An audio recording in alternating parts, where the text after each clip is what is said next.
Queria contar uma história para vocês que está na Bíblia. Na verdade, relembrar, eu sei que muitos de vocês sabem. Mas o rei Saul, o primeiro rei de Israel, começou a dar trabalho e seguiu por caminhos que não agradaram a Deus, se distanciou de Deus pra caramba. E Deus disse, eu não quero mais esse, não vai ser mais o rei de Israel, eu vou escolher um outro rei para mim. E Deus chama o profeta Samuel e diz, olha, você vai lá para a casa de Jessé e lá você vai ungir um dos filhos dele, que eu escolhi para ser agora o novo rei de Israel. Jessé foi para lá, Samuel foi para lá, chegou com Jessé e falou, olha, queria conhecer um dos teus filhos, porque estou aqui com uma missão dada por Deus, e missão dada tem que ser missão cumprida, quero ungir um dos teus filhos como rei de Israel. E ele trouxe o primeiro, forte, guerreiro, uma série de coisas, o primogênito dele, e ele pensou, o profeta pensou, falou, esse sim, esse cara deve ser o rei de Israel, olha que porte, que postura, que físico, E aí Deus virou para o profeta e disse o seguinte, escuta, eu não vejo como vocês veem, eu não estou olhando para a aparência, eu olho para o coração, então sossega aí a tua vista, porque eu quero um outro que não é esse. E aí passou o segundo, também não era, o terceiro também não era, vieram outros 4 que também não eram, até que o profeta chega para Jessé e diz, escuta, você não tem mais nenhum filho? Ele tem, tenho, o último, o caçula, está cuidando das ovelhas da gente, algumas poucas ovelhas, e um dos irmãos, o irmão mais velho, mais tarde disse que eram poucas ovelhas, algumas poucas ovelhas que ele está cuidando, e você pode ir lá chamá-lo, porque eu queria conversar com ele também, conhecê-lo. E foram chamar Davi. Quando Davi chegou, o profeta olhou para ele e disse, é esse que Deus quer, e o ungiu com óleo. A partir dali a vida de Davi tomou um rumo totalmente inesperado. A nação de Israel vivia em guerra com os filisteus, os irmãos mais velhos de Davi estavam na guerra, tinham seguido Saul, que ainda era o rei, e estavam dentro do campo de batalha lá, e de vez em quando Davi cuidava das ovelhas, dava um tempinho, saía das ovelhas, ia lá ver o campo de batalha, ver como estava toda a guerra e uma série de outras coisas, até que um determinado dia o pai de Davi chega para ele e diz, olha, eu quero que você leve uma matulinha lá para o campo de batalha, e você vai entregar isso para os teus irmãos e para o capitão, você vai distribuir um pouco de comida lá, eu sei que eles devem estar com fome, então, e ao mesmo tempo, depois de você ter entregue tudo isso, veja como os teus irmãos estão e traga para mim notícias a respeito dele. Davi vai, e nesse interim, Davi ele era bom tocador de harpa, e como o Espírito do Senhor tinha saído de Saul, e Saul já não era mais o rei que Deus havia colocado, no que Deus queria que tivesse no comando, um espírito maligno se apossou de Saul, que só sossegava com música. Então pediram para que trouxessem alguém que soubesse tocar bem. E Davi era esse cara que tocava bem, e ele vinha e tocava a harpa e sossegava o coração do rei Saul. E a guerra rolando solto, e Davi um dia vai levar então a comida para os irmãos. Quando chega lá no campo de batalha, os irmãos estão ali, e ele vai entregar, só que ele ouve uma conversa de um guerreiro gigante, forte pra caramba, dos filisteus, que estava desafiando o povo de Israel, dizendo, é o seguinte, eu quero lutar contra um dos soldados de vocês, é 1 contra 1, quem ganhar, o outro a nação inteira se torna serva do outro exército. E ninguém de Israel queria ir, porque o sujeito era grande demais. E aí o que aconteceu foi que Davi ouviu aquilo, e chegou e disse, não, eu vou sim.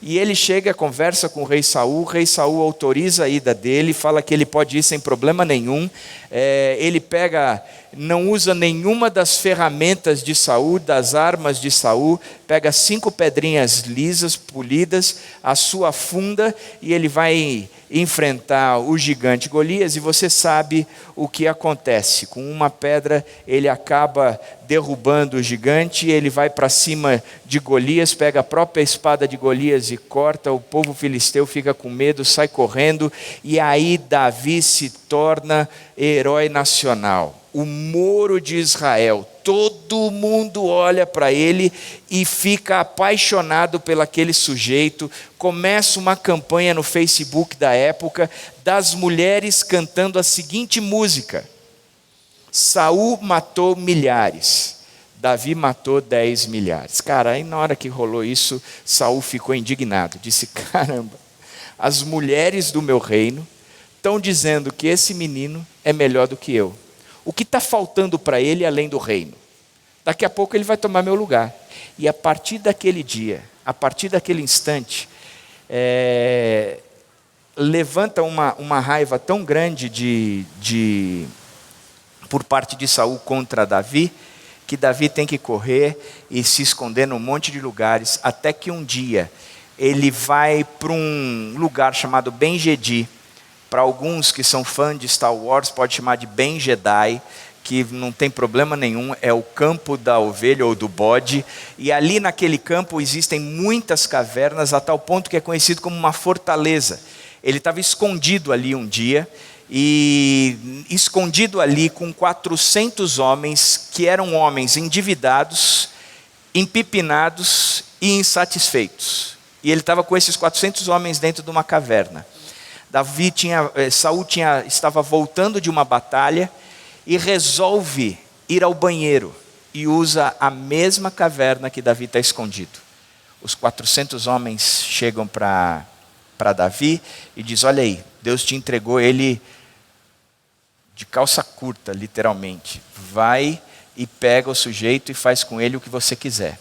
E aí Davi vai, pega só uma parte do manto dele, né, do vestimento dele, e assim que Saul sai da caverna, Davi sai lá para fora com aquele manto. Olha, eu tinha você nas mãos, mas eu não vou tocar em você, porque eu sei que você é um cara escolhido por Deus. E aí vai a conversa e uma série de coisas. Por que eu estou falando tudo isso? Porque muitas vezes a gente pode olhar para Davi e dizer: a vida de Davi foi uma vida boa, tranquila, sossegada, ele não teve problemas. E o que eu quero que você entenda é que Davi enfrentou dias de grandes lutas,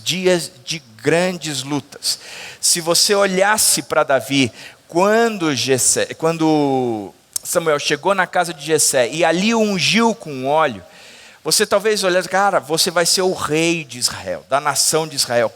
O cara fala: joia, daqui para frente eu não tenho nenhum problema. Mas o problema era outro. O problema é que dali para frente ele teria e enfrentaria muitos problemas, mesmo antes de ser rei. O prognóstico era péssimo. Os dias que antecederiam a posse do seu reinado foram dias cheios de lutas, de dificuldades, de grandes batalhas. Por isso eu quero olhar para a vida de Davi e aprender com ele como é que a gente pode se posicionar em dias de grandes lutas, de grandes dificuldades. Sabe por quê? Porque eu li muito no Facebook esses dias de que 2016 foi um ano difícil. Mas ao mesmo tempo eu li que a expectativa de todos é que para 2017 seja um ano muito difícil. Se você perguntar para mim, eu vou falar o seguinte para você: cara, o meu time não comprou nenhum reforço. E foi um time horrível no segundo semestre. Eu estou olhando para o Campeonato Brasileiro dizendo: vai ser um ano de grandes lutas, dificuldade. Já estou cancelando a assinatura do pay-per-view, porque eu não vou assistir esse ano. Talvez alguns olhem para a Previdência e comecem a pensar: cara, tudo aquilo que eu investi, tudo aquilo que eu planejei, está extremamente inseguro. Talvez alguns outros olhem para a economia, que deveria estar reaquecendo depois do Temer assumir, a economia não pega esse aquecimento todo e a previsão é de coisa mais complicada, dizendo que talvez somente em 2018 a gente melhore um pouco. Talvez você tenha recebido um diagnóstico de alguma doença e que você diz: cara, talvez 2017 seja o meu último ano. Talvez você veja o seu casamento saindo ou escorrendo pelos dedos e você diz: talvez em 2018 eu não esteja nem casado. Talvez você enxergue um filho rebelde angustiando ou trazendo angústia para a sua vida e você diz: eu não sei o que será desse meu filho. Talvez você esteja olhando para a sua vida hoje dizendo: eu posso estar enfrentando ou enfrentarei grandes dias de lutas, de grandes lutas nos próximos dias. E eu queria olhar para a vida de Davi e conversar um pouquinho com você. A primeira coisa é que quando a gente olha para Davi, Davi era um cara que tinha tudo para ser bem-sucedido na vida logo de cara. Ele tinha belos olhos. Isso é fácil de ilustrar porque é só você olhar para mim, você vai ver o que são belos olhos. Davi tinha cabelos ruivos, não dá para olhar para mim para você enxergar os cabelos ruivos. Ele tinha boa aparência. Ele tocava harpa. Eu só não toquei harpa hoje aqui porque o Patrick não deixou, porque estavam todos os pastores aí, montaram a bandinha dele, me excluíram e uma série de outras coisas, mas tudo bem. Depois eles vão vir falar de aumento, de uma série de outras coisas. Acabou, gente, esse ano vou cortar, vou trabalhar sozinho. Era um guerreiro valente, sabia falar bem e o Senhor estava com ele. Essas são algumas descrições, frases que descrevem Davi no livro de Samuel. Então você olha e você diz, cara, ele tinha belos olhos, cabelos ruivos, boa aparência, tocava bem harpa, era um guerreiro valente, sabia falar bem e o Senhor estava com ele. Aquele lance inicial de que, Deus não escolheu Davi porque os irmãos eram muito mais... Não, ele tinha desde sempre uma aparência boa, bacana, tinha uma postura, tinha imponência. A questão é que a forma como Deus enxergava era outra. Por isso, a primeira característica de Davi é que ele era querido por Deus. 1 Samuel 16, 7, o Senhor contudo disse a Samuel, não considere sua aparência nem sua altura, pois eu o rejeitei, falando do irmão mais velho de Davi. O Senhor não vê como o homem vê a aparência, mas o Senhor vê o coração. Eu quero alguém que eu olho para o coração dele, e este coração é diferente. É tão interessante que a gente sempre disse que Davi é o homem segundo o coração de Deus. Mas Deus também disse que Davi é o homem segundo o coração dele mesmo. Dele de Deus. Porque Deus olhou para ele e Davi tinha o coração voltado para Deus. Davi tinha um coração diferente dos irmãos dele. Porque Deus olhou para o coração de Davi e escolheu a Davi entre todos os outros 7 irmãos. Ou seja, ele era querido por Deus. Davi também, ele tinha uma característica. Ele era menosprezado pela família. Ele era bonito, ele tinha belos olhos, cabelos ruivos, boa aparência, ele tocava bem harpa, era um guerreiro valente, sabia falar bem e o Senhor estava com ele. Aí você vai dizer, mas ele era menosprezado pela família? Sim, ele era menosprezado. Primeiro, por uma questão da lei. O direito de primogenitura, ou seja, aquele que era o primeiro filho, o primeiro da criação do pai e da mãe, aquele que tinha sido a primeira produção do pai e da mãe, ele era beneficiado segundo a lei de Israel, porque também apontava para Jesus Cristo como o primogênito de toda a criação. Ele olhava para o irmão mais velho e dizia, este cara herda o poder, os bens, a fortuna, a direção, tudo do pai. Então Davi, ele tinha por si um menosprezo da família porque era o caçula. Ao mesmo tempo, ele era também, por uma questão de posição, quando 1 Samuel 17,15 diz, mas Davi ia ao acampamento de Saul e voltava para apresentar as ovelhas de seu pai em Belém. Ele pastoreava ovelhas, e pastor na época em Israel era alguém que era tido como um cara que não deu nada para a vida, então ele serve para ser pastor. Nós temos algumas ovelhas, olha, teus irmãos 3 estão no exército, os outros estão cuidando aqui da coisa da casa, você, cara, fica lá no pasto cuidando das ovelhas, não tem casa, você vai ter períodos lá no meio do aberto, do descampado mesmo, e fica por lá. Ou seja, por uma questão de posição, talvez porque ele era o filho mais novo, ele também tinha a menor função dentro da casa. A tal ponto que o seu pai às vezes falava, para de cuidar das ovelhas e vai levar comida para os seus irmãos que estão lá na batalha e depois volta e me traz notícias. Ou seja, eu estou querendo como pai que você cuide dos meus outros filhos, dando comida para eles e me traga notícia dos filhos. A gente não tem aqui o WhatsApp nem Snapchat para eles me mandarem a informação atualizada da guerra. Então vai você lá, vê como eles estão e volte aqui para contar como é que ele estava.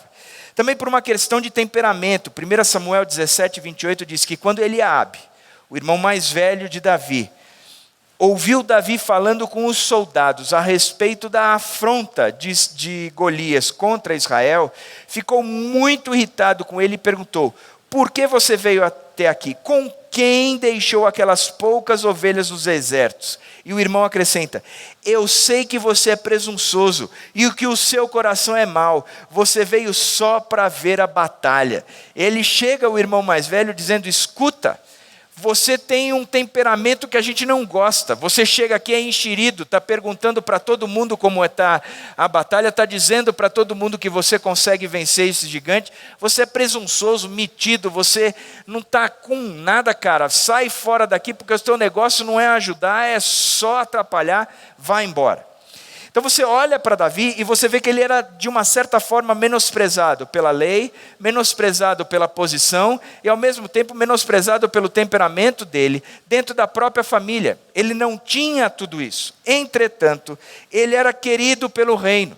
Depois que ele mata a Golias e ele se torna uma grande projeção, ele pelas mulheres em Israel, ele se torna extremamente querido. 1 Samuel 18:7 diz: as mulheres dançavam e cantavam. Saul matou milhares e Davi dezena de milhares. Isso deve ter deixado Saul louco da vida.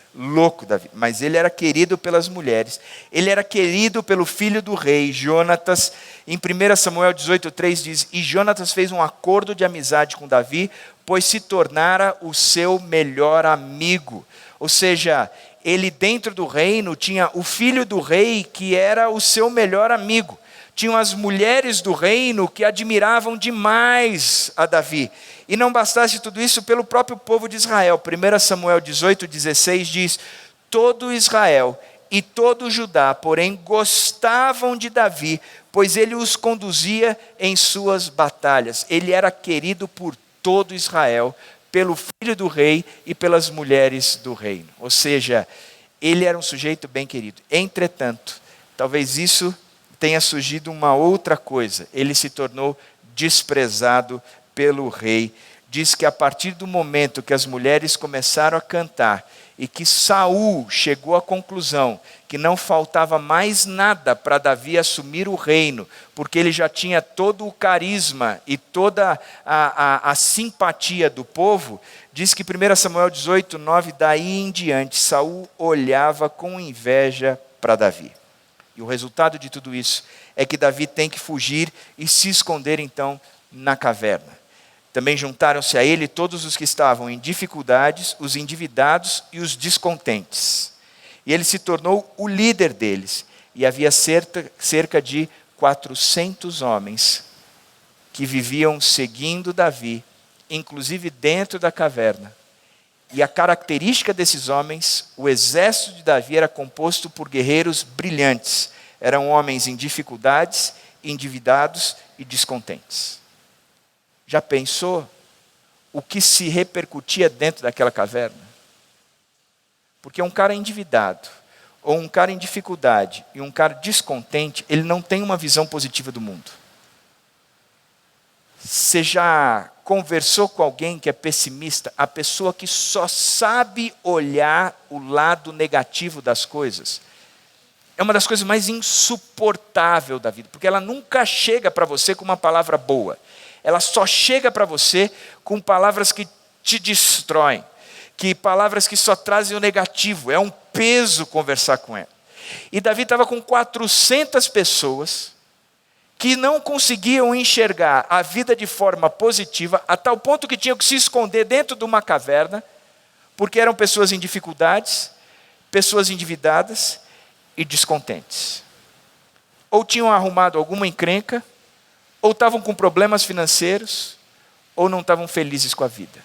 Ou seja, um povo bacana para se colocar dentro da caverna. Às vezes você reclama de um dentro da sua casa, fique feliz, fique feliz.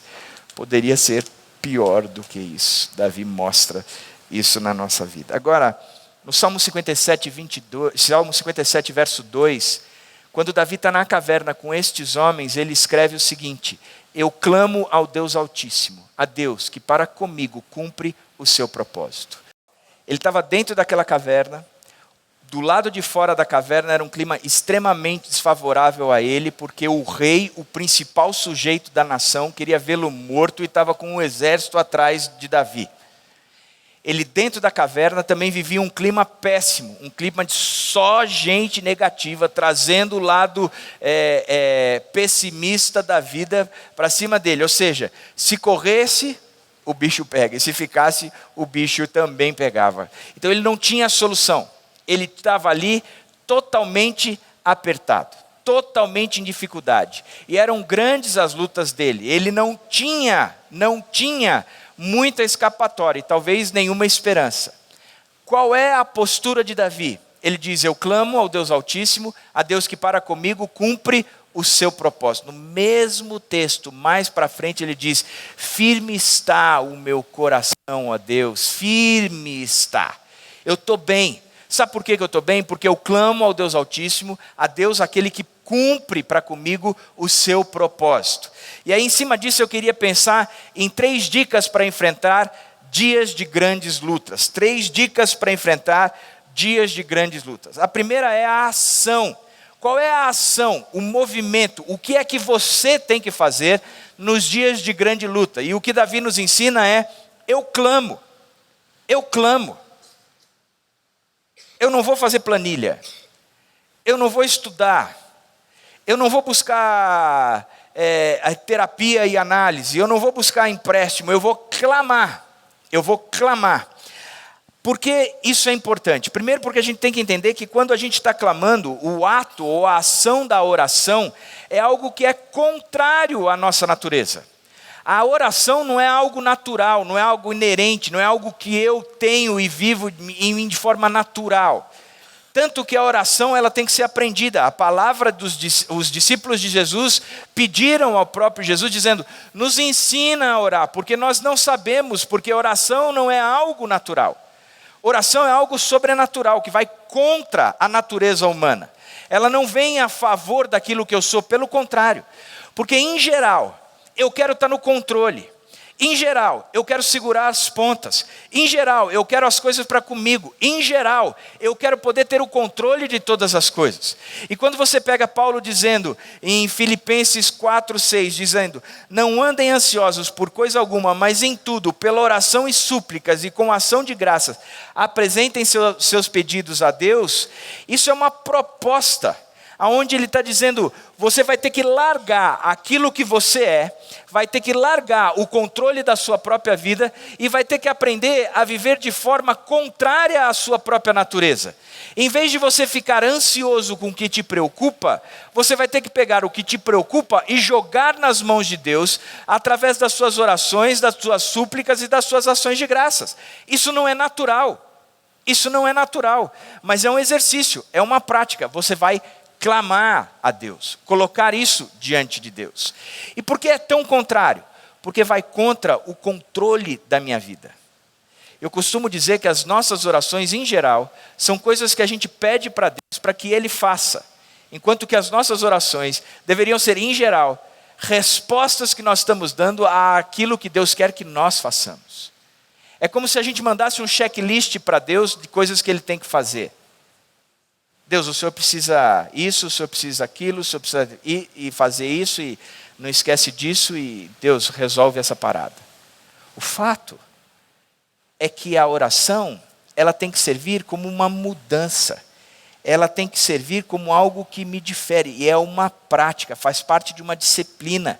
Eu vou colocar o meu coração, eu vou aplicar a oração, eu vou buscar a oração, eu vou exercitar a oração, é disciplina. E de todas as disciplinas naturais ou espirituais, ela é a mais difícil, porque vai contra a minha natureza de pegar aquilo que eu tenho de problema na minha vida e a tendência de querer resolvê-lo por mim mesmo e entregar esse problema diante de Deus para que Ele resolva. Porque a oração, ela nada mais é do que uma ação, um ato, um movimento de chegar diante de Deus, crendo que Ele existe e apresentando para Ele todas as minhas lutas, na expectativa daquilo que Ele vai fazer.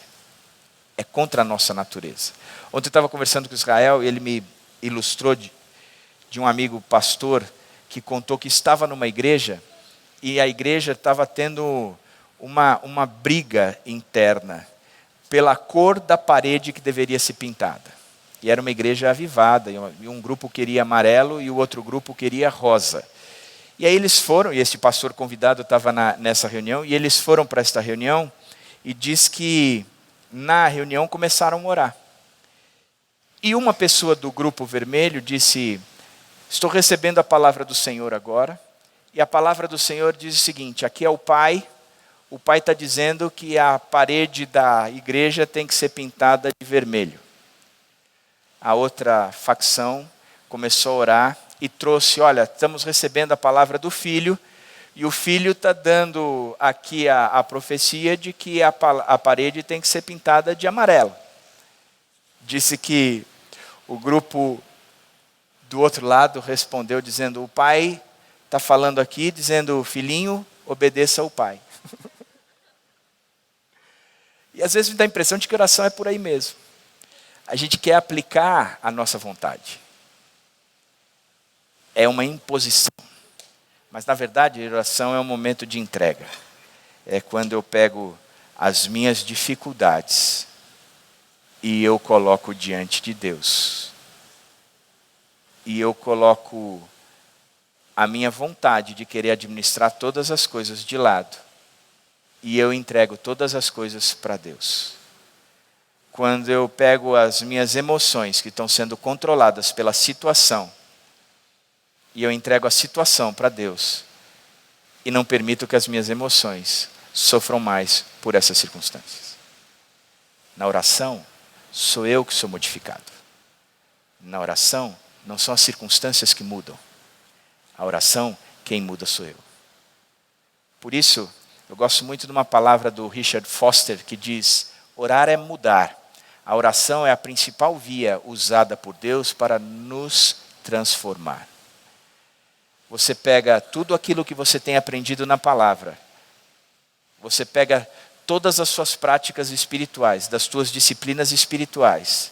E na oração você vai agir em cima de tudo aquilo que você tem acreditado. Por isso que a oração é uma das práticas mais difíceis como disciplina espiritual. A gente quase não ora. E não é problema de falar, porque a gente gosta de falar. E a gente gosta de falar do problema. E tem umas coisas que eu acho engraçadas. A gente sempre acha que o nosso problema é o pior do mundo.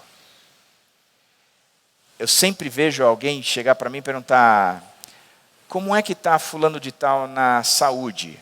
Então, aconteceu isso com ele. Mas você não sabe o que aconteceu comigo. Você fala: cara,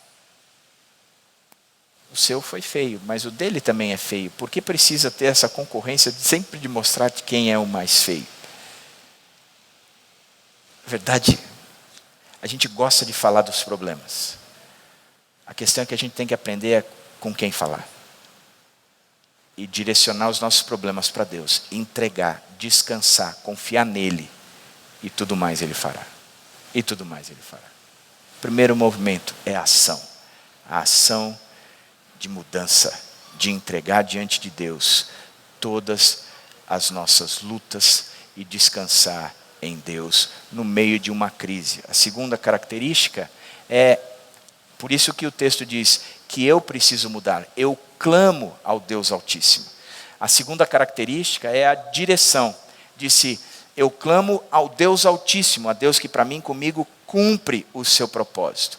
Quando a gente pensa nesse Deus Altíssimo, talvez algumas coisas venham na nossa mente. E eu quero pensar com vocês nessas coisas. Primeiro, colocar o seu casamento em ordem novamente. Talvez seja essa uma oração que você gostaria de pedir para 2017. Senhor, eu queria um milagre no meu casamento. Eu queria que o meu casamento entrasse em ordem. Ou então que o Senhor tirasse isso que me acompanha há não sei quantos anos e me trouxesse uma pessoa nova, renovada, bonita, enxuta, tudo em cima, sem essas crises chatas e principalmente que venha sem a mãe. É isso que eu quero, Deus. Eu estou pedindo isso. Talvez seja essa a sua oração ou o seu desejo para 2017. Talvez seja mudar alguma coisa no seu emprego, de preferência o salário. Senhor, eu gostaria que o Senhor mudasse alguma coisa no meu emprego. Eu não gosto da minha função, eu não gosto da onde eu trabalho, eu não gosto dos benefícios, eu não gosto da insegurança que eu estou vivendo, eu não gosto da companhia, eu não gosto da empresa, eu não gosto do meu chefe, eu não gosto dos meus colegas. Eu preciso que 2017 o Senhor opere um milagre, que o Senhor mude alguma coisa no meu emprego, que venha a minha aposentadoria de forma integral, que eu possa parar de trabalhar. Eu quero alguma coisa, que o Senhor mude alguma coisa no meu emprego. Talvez seja esse o meu desejo. Talvez mudar o coração de um filho rebelde. Você olha para o filho e diz, eu não queria que o meu filho fizesse assim. Ele não está mais interessado em Deus, ele não quer saber mais de Deus, ele não está buscando mais a Deus. Eu queria que ele fosse outro filho. Ele não está querendo saber de trabalhar, ele não está querendo saber de estudar, ele está se comportando mal. Eu queria que o Senhor modificasse o meu filho, que o Senhor transformasse o meu filho, o filho rebelde que eu tenho, ou o filho sei lá eu o quê. A outra característica seria, Senhor, cura de vez a minha saúde. Eu queria que o Senhor tratasse de vez a minha saúde. Eu não aguento mais fazer tratamento, eu não aguento mais gastar dinheiro em remédio, eu não aguento mais não estar bem, eu não aguento mais ter esse tipo de doença, seja uma doença emocional, física. Eu queria que o Senhor restaurasse a minha saúde de vez em 2017. A outra característica, a quinta característica é corrigir as suas finanças. Deus não dá mais para viver financeiramente do jeito que eu estou. Está complicadíssimo. Eu queria que o Senhor mudasse a cor da minha conta bancária. Vermelho não combina comigo, o azul cai melhor. Por isso Deus transforma a cor da minha conta bancária. Que esse espírito, o Exu carteira vazia, que o Senhor expulse da minha carteira em nome de Jesus. Vou fazer uma novena de 70 dias de jejum e oração para ver se vai embora, porque eu não aguento mais. Senhor, aplica o milagre e transforma a minha vida. Uma outra característica pode ser, eu queria tanto trazer para Cristo uma pessoa querida, Pai, um parente, o meu cônjuge, um filho, um amigo, um vizinho, um colega de trabalho, e eu vejo uma relutância tão grande em aceitar as coisas de Deus e entender as coisas espirituais. Por isso eu preciso de um milagre para 2017, e o milagre é que o Senhor precisa trazer essa pessoa para Cristo. Talvez aqui estejam caracterizados as grandes lutas para 2017. Talvez a gente olhe para tudo isso e diga, é verdade. Aí está aquilo que eu gostaria que Deus fizesse. Uma, duas ou talvez todas as características. Interessante é que a gente pega esse problema todo e a gente vai fazer o que com isso? Davi diz, eu clamo ao Deus Altíssimo. Deus é capaz. Deus é capaz de modificar tudo isso. Porque você não está clamando a um Deus qualquer. Mas Davi está dizendo que você clama ao Deus Altíssimo. Um Deus que é capaz de fazer. Ele é capaz. Interessante que o que a gente tem que entender é que Deus ele tem todo o poder nas mãos de transformar o que Ele bem quiser transformar. Se Ele quiser curar a tua saúde, Ele vai curar. Se Ele quiser resgatar o teu filho, Ele vai resgatar. Se Ele quiser transformar o teu emprego e a tua vida profissional, Ele vai transformar. Se Ele quiser que o seu casamento seja renovado, Ele vai renovar o seu casamento. Deus ele é capaz de fazer isso e, na verdade, somente Deus tem a capacidade de fazer a transformação que nós precisamos, de acordo com a vontade dEle, para que assim seja feita a vontade dEle, tanto na terra como no céu. Porque Deus é o único Deus que é capaz de fazer isso.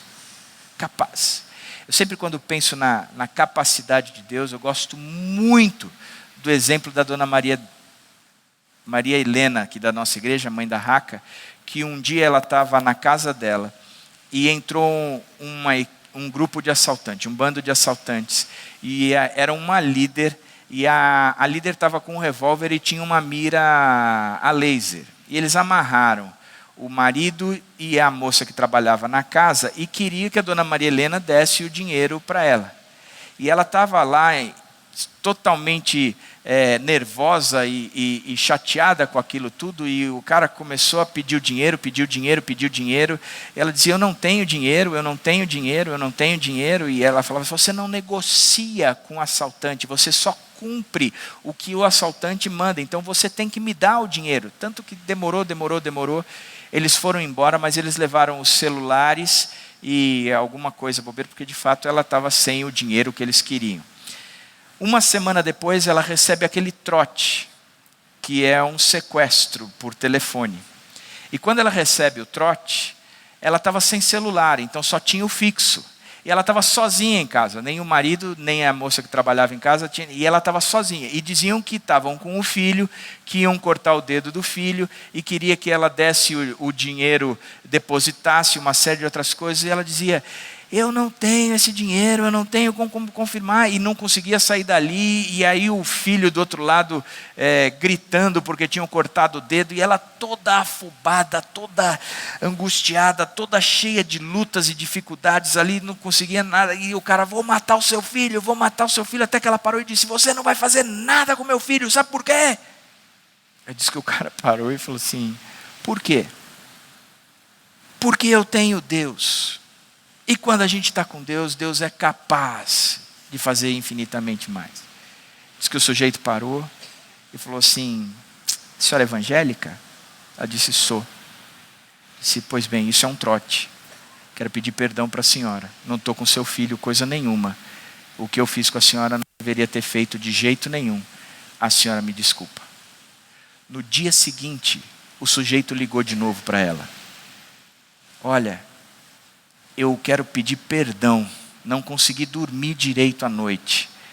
Tanta culpa que eu tenho por causa disso. A senhora me perdoa? Diz que ela falou assim: eu perdoo, mas não fique me ligando todo dia aqui em casa. Eu perdoo. Você está precisando de alguma coisa? Ele disse: sim, eu estou, de material de higiene pessoal.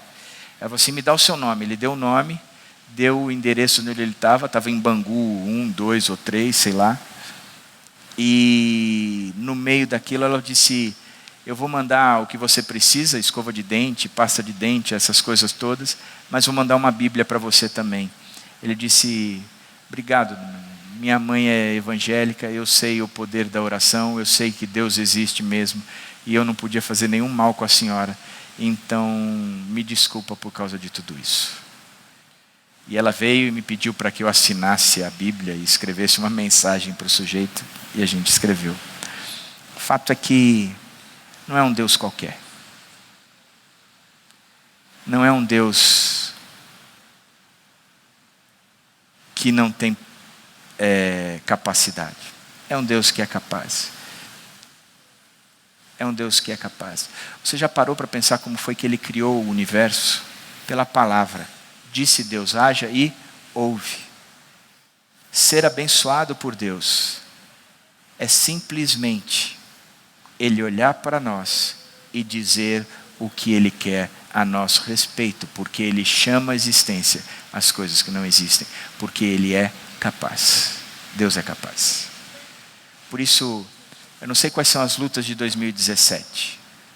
Lutas de verdade. Essas lutas, Deus é capaz de transformar todas elas. E por fim, além da ação, da direção, a superação. O Deus que para comigo cumpre o seu propósito.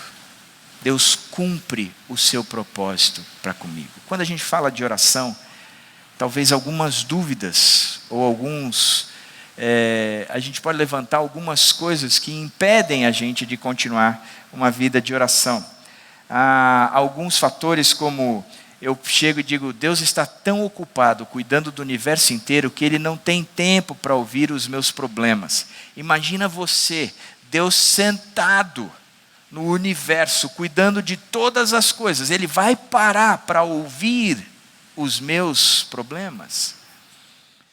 A outra dúvida pode ser: Deus irá pensar que sou egoísta se eu orar pelas minhas necessidades, se eu o amo verdadeiramente, então eu me coloco em último lugar. Se eu o amo verdadeiramente, eu me coloco em último lugar. Quer dizer, o que Deus vai pensar se eu começar a pedir determinada coisa? Ele vai dizer que eu sou egoísta. então eu não vou pedir. E uma terceira característica é Deus é o Senhor da prata e do ouro. Agora, isso é só uma figura de linguagem. Isso não tem a ver com o cuidado por mim. Eu não vou pedir para que Ele faça isso.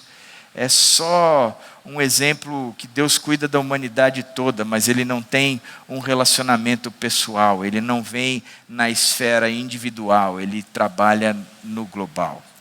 O fato é que quando Davi disse que clama ao Deus Altíssimo, o Deus que para comigo cumpre o seu propósito, ele apresenta um Deus disposto a agir, um Deus afim de cuidar.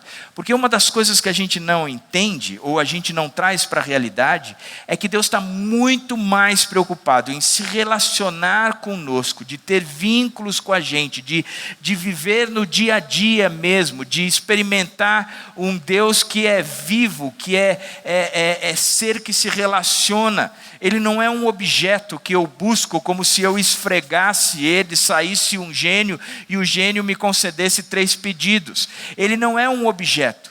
Ele, na verdade, é um ser que se relaciona comigo, que me criou à imagem e semelhança dele. Um ser que é um Deus trino, Pai, Filho e Espírito Santo, que vive em plena comunhão. E o desejo dele é que possamos viver em plena comunhão com ele. Um Deus que quer ser o Pai verdadeiro de nós, que somos os seus filhos verdadeiros. Um Deus que nos adota, que nos traz para dentro de casa. Um Deus que está disposto a fazer o que precisa ser feito por nós. Um Deus que olhou para nós e viu que estávamos perdidos e ainda assim desceu dos céus e veio ao nosso encontro pagar o preço. Se Ele, diz Romanos 8, se Ele não poupou nem mesmo o seu próprio Filho, não nos dará graciosamente com Ele todas as outras coisas? Quem nos separará do amor de Deus? Pai, que está em Cristo, o nosso Senhor. Ele é capaz. E eu gosto de ilustrar com uma situação que aconteceu em casa, quando o Pedrinho, meu filho mais velho, tinha 3 anos de idade. Eu, quando era novo, nunca tive videogame. Quando me casei, a Dani gostava muito de videogame e resolveu me dar de presente do Dia dos Pais um videogame, um Nintendo 64. E eu gostei tanto daquilo, e ela não gostava porque ela começou a sentir muito enjoo. E não estava grávida, viu, gente? Mas sentia enjoo, então ela não queria mais jogar, então eu ficava jogando sozinho. Então eu tinha que esperar a Dani dormir para poder ir para o videogame. Aí eu jogava a noite inteira videogame, porque eu gostava daquele negócio. As crianças nasceram, o Pedro nasceu, a gente fica sem tempo para jogar essas coisas, até que um dia eu falei, vou resolver ensinar para o Pedro jogar videogame. E comprei um jogo do Buzz Lightyear. E o Buzz tinha que enfrentar o Zurg. Era o arqui-inimigo dele. O Buzz tinha que enfrentar o Zurg. E o Pedrinho começou a aprender todos os movimentos no videogame. O Buzz vai para frente, o Buzz vai para trás, o Buzz vai para frente, o Buzz vai para trás, o Buzz vai para frente. Eu lembro da primeira fase, até que o Buzz tinha que subir num sofá. Aí o Buzz subia no sofá, o Buzz descia do sofá, o Buzz subia no sofá.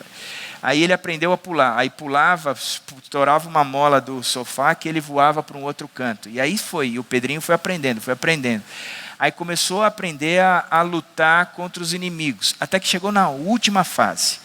Na última fase estávamos eu e ele na cama, e ele jogando o Nintendo 64 e apanhando do Zurg o tempo todo e voltava, game over, e voltava, game over. Até que uma hora ele cansou daquilo, pegou o controle, deixou de lado e falou assim, pai, eu vou orar. Eu vou pedir para o Papai do Céu para que eu possa vencer esse inimigo. Na minha cabeça, eu imaginei Deus sentado no trono do universo, administrando todas as coisas, e uma oração chega ao ouvido dele, Senhor, eu quero vencer o Zurg. Eu falei assim, cara, você está pedindo para um pastor isso, Pedro, e eu sou seu pai, mas também tenho uma... Eu falei, Deus nunca vai ouvir essa oração. Eu ia falar alguma coisa, mas eu parei e falei assim, esse é o problema dele agora, né? É a grande dificuldade da vida dele, é a grande luta, é o que ele não consegue vencer na vida. Então, se você quer pedir por isso, então que você peça por isso. Ele, com o controle do lado, juntou a mãozinha e falou, Papai do Céu, eu queria que o Senhor me ajudasse a vencer o Zurg. Em nome de Jesus, amém. Amém. Ele foi pegar o controle, ele disse assim: Pai, Jesus mora lá no céu, né? E na hora, eu virei para ele e falei assim: mora lá, mas se você quiser, ele pode morar no seu coração. Ele disse: pode como? Você está vendo esse controle que você tem na mão? Não é você que controla o Zurg, o bus para frente, para trás, para o lado, pula, dá soco, raio e essas coisas todas. Se você pegar esse controle e entregar para Jesus, Ele vai pegar o controle da sua vida e Ele vai conduzir você para onde você quiser. Porque até agora é você querendo conduzir. Ele falou: mas como é que eu faço isso? Pede para Ele morar no seu coração. Ele vai: vou pedir. Deixou do lado, juntou a mãozinha e falou: Papai do céu, eu queria pedir para o Senhor vir morar no meu coração. Em nome de Jesus, amém. Pedrinho nunca mais foi o mesmo. Eu lembro de algumas semanas depois, as filhas da Didi, a Pri e a Ju estavam em casa, almoçando em casa, e o Pedrinho falando para elas assim: você já entregou a vida para Jesus? Já entregou o coração para Jesus? Para ele? Eu achei aquilo tão bonitinho, eu falei: cara, ali já entendeu. Começou com uma oração que enfrentou, ou para enfrentar, o grande problema da vida dele, que era vencer o Zurg. O que Deus fez?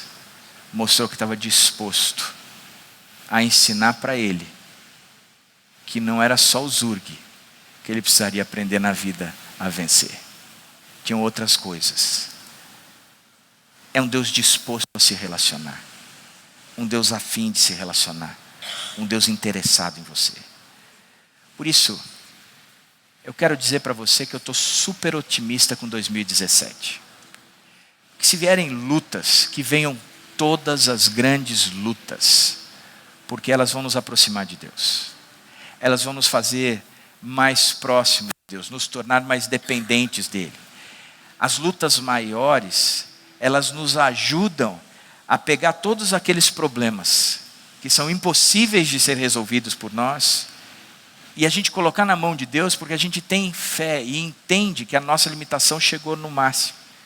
Quando a gente não tem grandes lutas, a gente nem busca tanto a Deus, porque a gente acha que a vida de uma certa forma está no controle.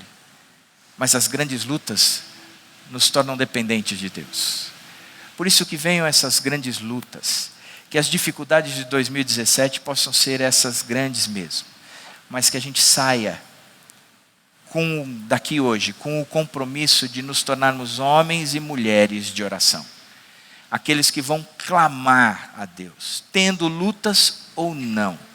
Aqueles que vão buscar o Deus Altíssimo, um Deus que é capaz de transformar todas as coisas, tendo lutas ou não.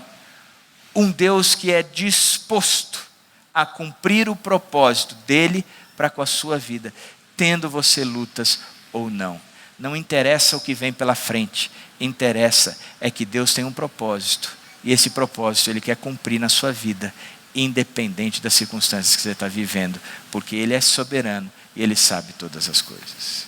Que 2017 seja um ano brilhante de Deus na sua vida. Que Deus te abençoe.